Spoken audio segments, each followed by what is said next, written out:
Story 1, Come and See. There is a nuclear bomb lost off the coast of Savannah, Georgia. Technically, it's off of Tybee Island, but I think of Savannah because of its population of about 150,000. Hopefully it is found, but it has been missing for over 60 years. We've dropped nukes on the US twice, accidentally. We've nuked our homeland much more than that on purpose. Story 2, the Tuskegee syphilis experiment. In the 30s, Tuskegee University found hundreds of black men in Alabama who tested positive for syphilis, didn't tell them they had the disease, and offered them food and medical care in exchange for them to participate in an experiment that would last 6 months, but the researchers carried it on for 40 years without telling the participants and without continuing to treat them. Not entirely true. They told the participants that they had bad blood, which included things like syphilis. The big issue was that they told the participants that they were treating their bad blood, but in reality we're not giving them any treatment. So the participants knew they were ill, but were under the assumption they were receiving treatment, which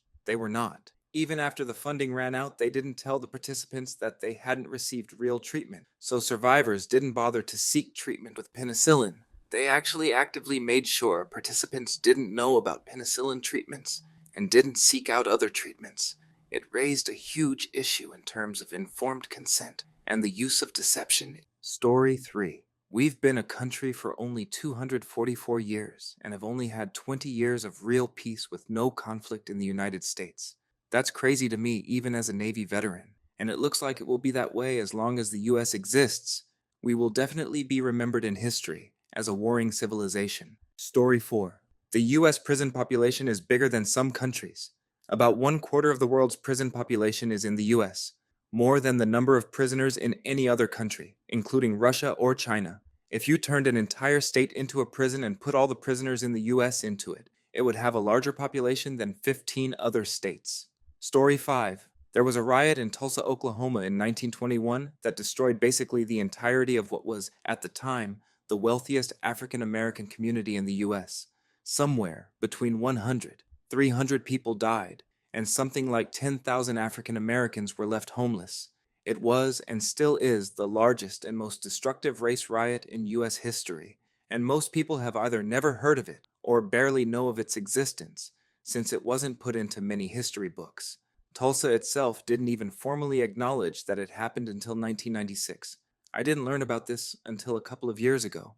I'm not shocked that I wasn't taught this history, as I grew up in Utah, and their major religion doesn't get along with real history. They whitewash everything. My mom even had to sign a waiver to let me learn about evolution instead of creation in a public school. Story 6. The US has in the past performed illegal, unethical scientific experiments on citizens, and most of the subjects were never informed or compensated, and no one ever was held accountable. There were at least 3 congressional hearings that led nowhere. Church Committee, the Rockefeller Commission, and the Advisory Committee on Human Radiation Experiments. In the not-too-distant past, the government introduced something into a city's water supply to test the spread of a biological agent in the surrounding community. If they've done it before, not informed subjects, broke laws and covered it up, how does anyone know it isn't happening now? In the 1940s, we put German scientists on trial for basically the same things the US was doing. We were trying them at the same time the government and Harvard were doing experiments without consent or informing them on pregnant women in Chicago by injecting them with synthetic estrogen, causing a rise in miscarriages and low birth weight. In the 1960s, they experimented on children, once again without consent, a drug for acne, and continued the testing for some time, although early on the subjects had a very high rate of liver failure. Even past 2000, there have been questionable experiments on people who didn't want to participate. One being a patient who was given the choice between participating in the program or being involuntarily committed. His mother objected to the experiment. His doctor had financial ties to the drug company. During an investigation, all were cleared. Story 7. They used to poison alcoholic drinks. When the chemists' war on Prohibition began, the government realized making alcohol consumption illegal was only increasing its sales. Their solution? Seize and poison any and all liquor, then re-release it to the public. Story 8. There is an entire industry dedicated to imprisoning the elderly, sucking away all their funds, liquidating their assets, and then killing them when they are no longer profitable. It's called guardianship, and it's perfectly legal. There are actually good reasons for guardianship. It's a shame some companies pervert the true purpose of a guardian. My brother and I are guardians for our 83-year-old father with dementia. He doesn't know what day or time it is and can't keep money straight. It makes him an easy target for people to take advantage of. Story 9. Its politicians and news outlets keep telling the citizens that sides are more divided now than ever, and we need to put aside petty differences and come together when the exact opposite is happening. 40 years ago, Black Panthers were openly carrying firearms to counteract police brutality. 50 years ago, college students threw bombs at government buildings to protest an illegal war the US declared on Vietnam. Meanwhile, Occupy Wall Street came and went without any effect because the organizers were more concerned with civility and legality than doing something that could harm Wall Street. We are in an era of complacency and indifference. Stutra 10. The US government will continue to violate the rights of American citizens, especially those in minority communities, and will never face justice for their actions. If you haven't heard of the ways the government has messed up over its own people, I encourage you to look into MK Ultra, Operation North Woods, the Patriot Act, Guantanamo Bay, the NSA, etc. Remember that the main divide in our society isn't left versus right, it's top versus bottom. Story 11. Your national narrative and identity talks a great deal about freedom and equality, but your society experiences many of the same problems that plague other countries. That's not the disturbing part either. The disturbing element is some Americans drank so much of the Eureka Kool-Aid that they honestly think they're the best people living in the best country on earth. How do you start fixing real problems when you have citizens and politicians running around pretending nothing's wrong? Story 12. The oppression of Black people. How the country has made it okay for Black people to just be killed off with no real consequences. The number of Black men being locked up is alarming. Some of them are way too young for petty crimes, and some are just innocent, but they were just looking for someone to blame, and he fit the profile. School shootings are pretty scary too. Story 13. Someone who was born and raised overseas can still vote in some elections. If a person was born and raised in the UK, never been to America, but their father was from New York, that person can vote in New York elections, including the president. If a person was born and raised in the UK, never been to America, but their father was from New Jersey, that person cannot vote in New Jersey elections or vote for the president. In both cases, the person would be considered a natural-born citizen, but their voting rights change from state to state. Story 14. The US was one of the last global superpowers to outlaw slavery. A bit of an interesting fact, most global superpowers actually did not abolish slavery until the period between the 1830s and 1860s. The only one that did before then was France, in 1796 if I'm correct, but it was briefly brought back by Napoleon for colonies in Hadis in 1802. Russia abolished it in 1861 and the UK in 1833. China was one of the very last abolishing it in 1910, and before the Germans, Germany abolished slavery in 1848. Just a pattern, or interesting history fact I thought would be interesting. Story 15. Japanese Unit 731. Experiment for people that don't know about this.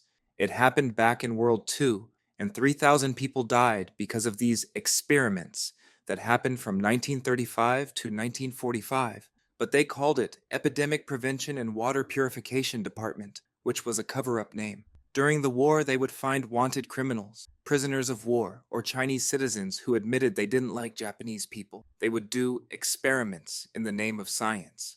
Now, this included men, women, and even children. Here are some things they did. 1. Frostbite testing. It's where they would freeze any part of their body and freeze it and bang it. Sometimes it would break off and they could feel all of it, but all of this was happening as the person was alive. 2. Vivisection. They would slice the person open and cut out their organs and just watch what happened. They would sometimes put it back in the person to see if it would work. They wanted to see how long they would live without it. They even did this to limbs. Story 16. In the mid-1950s, and again a decade later, the Army used motorized blowers atop a low-income housing high-rise at schools and from the backs of station wagons to send a potentially dangerous compound into the already hazy air in predominantly Black areas of St. Louis. Local officials were told at the time that the government was testing a smokescreen that could shield St. Louis from aerial observation in case the Russians attacked. But in 1994, the government said the tests were part of a biological weapons program and St. Louis was chosen because it bore some resemblance to Russian cities that the US might attack. The material being sprayed was zinc cadmium sulfide, a fine fluorescent powder. Story 17. That I am a Republican voter and am so disturbed at the state of our healthcare system, I changed voter registration to Democrat, so I may give Senator Sanders a shot during the primaries when the circus rolls around to Florida. Worse, if he, Sanders, doesn't win the nomination, I don't see anybody in that party for whom I could vote in good conscience, meaning I will once again cast my vote for a man I don't like, but trust to do more good for the country. And please do not spout hate at me for my views because you won't change them. I genuinely believe the guy is helping by killing loads of regulations and doing other good things which the press simply doesn't cover. So at least become as informed as me before lecturing/flaming me for my decision. Alienate me, a reasonably fair and open-minded sort of voter, at the risk of total loss to the Democratic Party. Story 18. The national debt is so great that it is likely impossible to ever pay it off. Our dollars are not really worth anything, and eventually the currency will become so bloated that no other country will accept dollars as payment. Eventually, our financial system will collapse.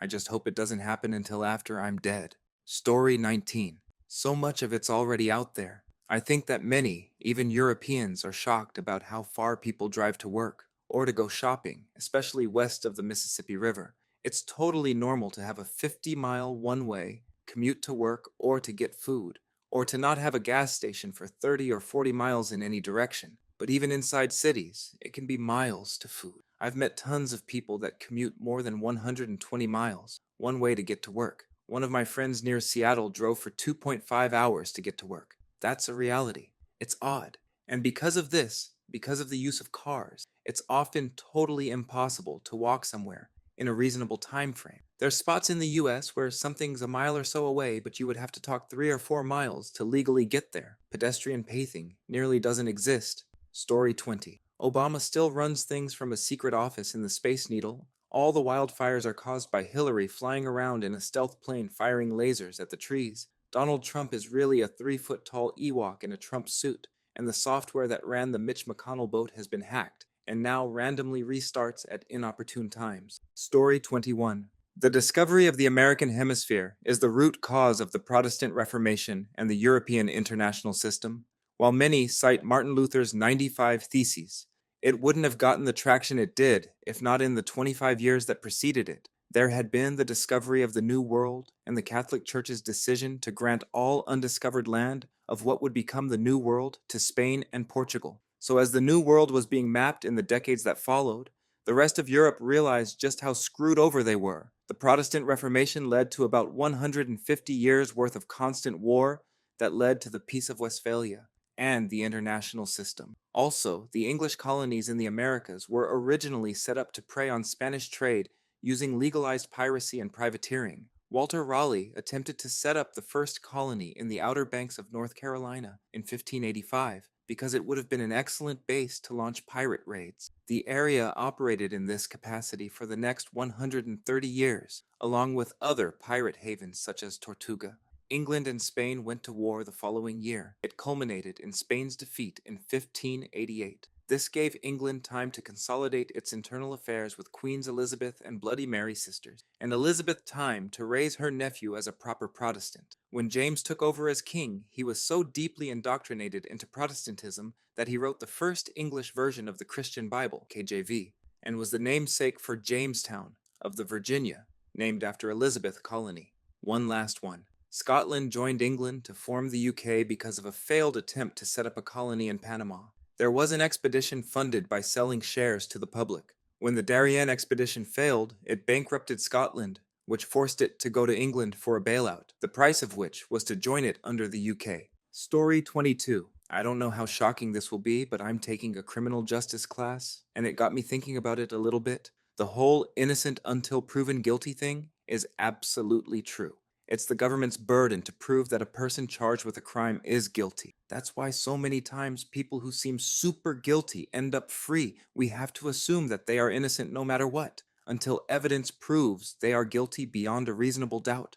Also, it's really hard to prove someone's guilty. There are so many tiny inconspicuous details in our justice system that most people don't think about. Sometimes you might think you have a great case to prosecute because everything's caught on police body cam and there were witnesses, and then none of the evidence can even be admissible, meaning none of it can be used, and you have no case. It all depends. Story 23. We have destitute areas in major U.S. cities where a number of abandoned houses and buildings stand in varying states of decay, including being burned down and then just left there. In some of these areas, the police do not respond to calls for assistance. Less than a mile away, nice middle and upper middle class suburbs and restored downtown condos where the police guard the city boundaries as if they were the front lines of a small war. Crazy to even say, as an American. Story 24. Non-Americans are always surprised by the staggering cost of the for-profit healthcare system. On average, it's like $18,000 plus to have a baby, $7,500 for a broken leg, $30,000 for a 3-night hospital stay, $1,300 for an ambulance. That's not even to mention the cost of having a chronic illness or certain prescriptions. A lot of people simply choose not to get treated or go to the hospital because they can't pay for it. Insurance helps, but not everyone can afford that either. Story 25. Many Americans are scared. We are terrified of being gunned down in public places or in schools. The overwhelming majority of Americans want tougher gun laws. We are jealous of Canada, Australia, New Zealand, etc. Americans also hate our healthcare system. All of our money feeds the CEOs of insurance companies. The obese people in America aren't necessarily happy about it. We know that our portion sizes are ridiculous and that soft drinks kill people. Food is cheap in the States, and we have a culture of eating at restaurants. We wish we had high-speed trains. Racism is everywhere. It seems like Americans like black people when they are victims, but many Americans seem terrified of black men. Statistics be damned. Americans think that black men will hurt them and take their jobs. There is deep-seated hatred for President Obama just because he is black. The same can be said for Vice President Harris. American accents are tricky, and only the most careful actors from other countries can get them right. Each of the 5 boroughs of New York City has its own accent. There is not just one Southern accent. There is different vocabulary, a different tone depending on where you are in the South. Chinese food is integral to American society. Presidents Bush, 41 and 43, met for Chinese food once per week. Soldiers in the Gulf Wars specifically requested American-style Chinese food. Many families have a weekly meal at a Chinese restaurant. It's nothing like the food in China, but that's not the point. Americans of Hispanic, Latino heritage do not necessarily speak Spanish. Even many second-generation Mexican Americans do not speak it. In other cases, there are people who live their entire lives in the States, almost always speaking Spanish, especially in Miami and, of course, Puerto Rico. Story 26. The Republican and Democratic Party symbols were chosen mainly as a joke. The Democratic Party's donkey symbol was adopted in 1828, when, during an election, Andrew Jackson's opponents called him a jackass.